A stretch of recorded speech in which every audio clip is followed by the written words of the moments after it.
As you can see, the setting today is quite different. So no office. I am outside camping in the Scottish Highlands, but I still want to record a video. I still want to talk to you about one very important thing. Generally it's quite early in the morning. I still haven't had my coffee or my breakfast, and my tripod broke, so I have to bend in front of my camera. But let's get to the topic of what I want to talk about today. And what I want to talk about today is, perhaps not surprisingly, the importance of resting, of taking rests and planning to take rests. I think I've spoken about this before in several videos and a blog article, as well as in one of my courses. But it's such an important topic that I just want to stress it again. So just as important as planning to do your work, to stick to your schedule, to stick to your routine and be rigorous about that routine and that schedule, which are things that I said more than once and you've probably heard more than once from your supervisors. You've probably read it more than once in all kinds of academic books as well. But when it comes to resting, you don't really hear that that often. And I do believe that it's just as important, and it's just as important to plan the time when you will be resting. Now, why is it important to plan your rests? Because if you don't, it's very easy to fall into that routine of work, of overloading yourself with work.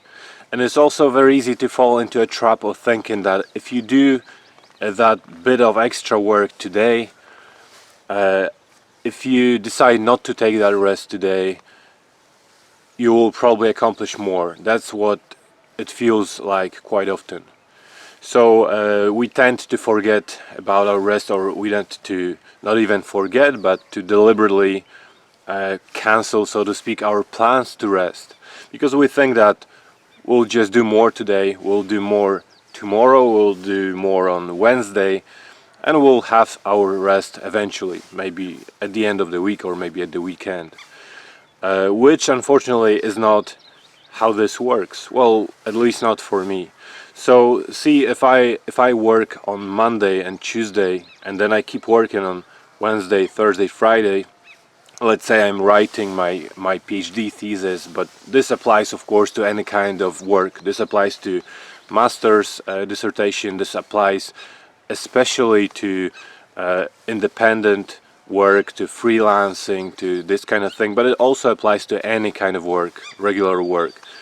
So for me, if the way it works is that if I keep working and working, every day I become less and less productive in general. I become less and less focused, I become less and less creative, motivated, I become more and more irritated, more and more tired.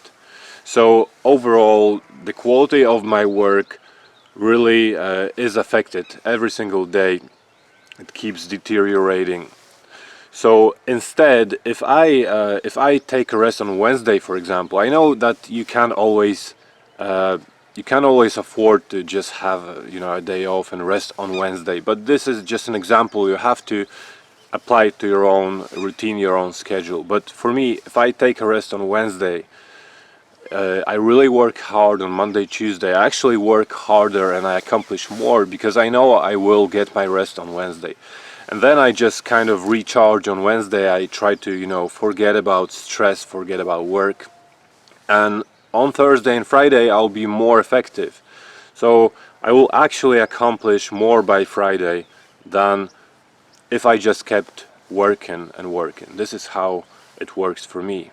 So resting is extremely important. It just keeps you sane in general. It also keeps you close to your family. It keeps you healthy, because it's very easy to forget about your own well-being, about your family, about your health, and all these kinds of things.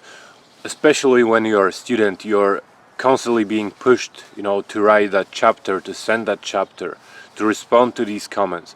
And I know that supervisors kind of talk about our well-being, they talk about helping us, supporting us, but then they are the ones who send you that chapter back with the comments. They are the ones who told you to return it to them by tomorrow, for example. So you have to be in control of that relationship as well. You have to firstly learn how to rest, learn how to plan to rest, and then you have to communicate that to your supervisors. I believe that's my opinion, of course, but I believe that's how it works. If they see that, if your supervisors know and understand that you know what you're doing, that you know what you need in terms of rest, of your well-being, it will become easier. I'm sure they will agree to that routine, to that schedule. And if you don't do that, if you don't communicate that, they will just keep pushing you and pushing you. And I'm not saying that they do it deliberately. They do it because they want to help you, and they just forgot about that important part of the day or part of the week when you have to take your rest, because as I said, very easy to forget about it. So they probably did as well, and you are affected. So this is all I wanted to say today. I'm just gonna keep resting here, then I'll come back and be more productive, like I said. And I want to wish you the same. I want to wish you a very productive week, but also a healthy week, mentally and physically.